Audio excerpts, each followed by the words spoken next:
ओम श्री परमात्मने नमः। ओम नमः शिवाय। श्री शिव महापुराण कोटि रुद्र संहिता अध्याय 42।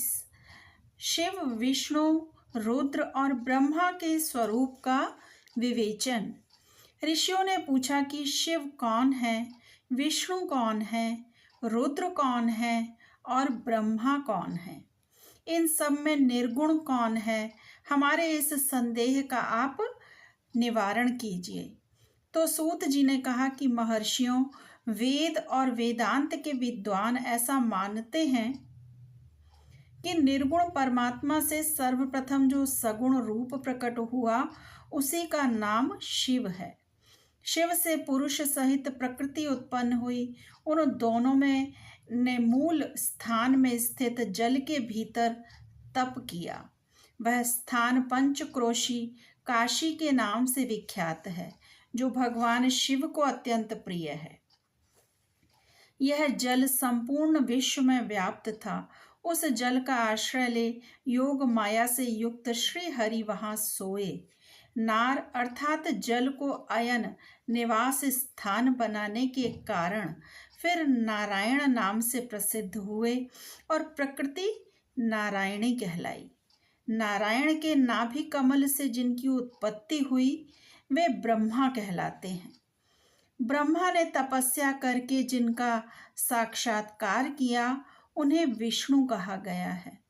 ब्रह्मा और विष्णु के विवाद को शांत करने के लिए निर्गुण शिव ने जो रूप प्रकट किया उसका नाम महादेव है।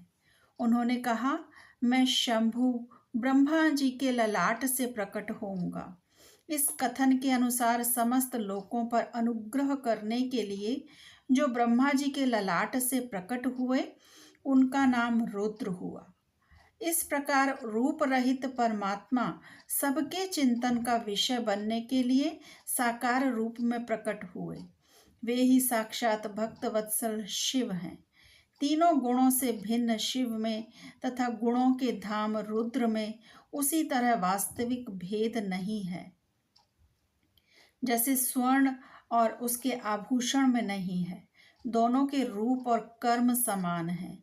दोनों समान रूप से भक्तों को उत्तम गति प्रदान करने वाले हैं। दोनों समान रूप से सबके सेवनीय हैं तथा नाना प्रकार के लीला विहार करने वाले हैं। भयानक पराक्रमी रुद्र सर्वथा शिव रूप ही हैं। वे भक्तों के कार्य की सिद्धि के निमित्त विष्णु और ब्रह्मा की सहायता करने के लिए प्रकट हुए हैं। अन्य जो देवता जिस क्रम से प्रकट हुए हैं उसी क्रम से लय को प्राप्त होते हैं, परंतु रुद्रदेव उस तरह लीन नहीं होते। उनका साक्षात शिव में ही लय होता है। ये प्राकृत प्राणी रुद्र में मिलकर ही लय को प्राप्त होते हैं, परंतु रुद्र इनमें मिलकर लय को नहीं प्राप्त होते। यह भगवती श्रुति का उपदेश है। सब लोग रुद्र का भजन करते हैं, किंतु रुद्र किसी का भजन नहीं करते। वे भक्त वत्सल होने के कारण कभी कभी अपने आप भक्त जनों का चिंतन कर लेते हैं। जो दूसरे देवता का भजन करते हैं वे उसी में लीन होते हैं, इसलिए वे दीर्घ काल के बाद रुद्र में लीन होने का अवसर पाते हैं। जो कोई रुद्र के भक्त हैं वे तत्काल शिव हो जाते हैं, अतः उनके लिए दूसरे की अपेक्षा नहीं रहती। यह सनातन श्रुति का संदेश है। द्विजों, अज्ञान अनेक प्रकार का होता है, परंतु विज्ञान का एक ही स्वरूप है। वह अनेक प्रकार का नहीं होता। उसको समझने का प्रकार मैं बताऊंगा, तुम लोग आदर पूर्वक सुनो। ब्रह्मा से लेकर तृण पर्यंत जो कुछ भी यहाँ देखा जाता है वह सब शिव रूप ही है। उसमें नानात्व की कल्पना मिथ्या है। सृष्टि के पूर्व भी शिव की सत्ता बताई गई है। सृष्टि के मध्य में भी शिव विराज रहे हैं। सृष्टि के अंत में भी शिव रहते हैं, और जब सब कुछ शून्यता में परिणित हो जाता है उस समय भी शिव की सत्ता रहती ही है। अतः मुनीश्वरों, शिव को ही चतुर्गुण कहा गया है। वे ही शिव शक्तिमान होने के कारण सगुण जानने योग्य हैं। इस प्रकार वे सगुण निर्गुण के भेद से दो प्रकार के हैं। जिन शिव ने ही भगवान विष्णु को संपूर्ण सनातन वेद, अनेक वर्ण, अनेक मात्रा तथा अपना ध्यान एवं पूजन दिए हैं, वे ही संपूर्ण विधाओं के ईश्वर हैं, ऐसी सनातन श्रुति है। अतएव शंभु को वेदों का प्राकट्यकर्ता तथा वेदपति कहा गया है। वे ही सब पर अनुग्रह करने वाले साक्षात शंकर हैं। कर्ता, भर्ता, हर्ता, साक्षी तथा निर्गुण भी वे ही हैं। दूसरों के लिए काल का मान है, परंतु काल स्वरूप रुद्र के लिए काल की कोई गणना नहीं है, क्योंकि वे साक्षात स्वयं महाकाल हैं और महाकाली उनके आश्रित हैं। ब्राह्मण रुद्र और काली को एक सी ही बताते हैं। उन दोनों ने सत्य लीला करने वाली अपनी इच्छा से ही सब कुछ प्राप्त किया है। शिव का कोई उत्पादक नहीं है, उनका कोई पालक और संहारक भी नहीं है। ये स्वयं सबके हेतु हैं।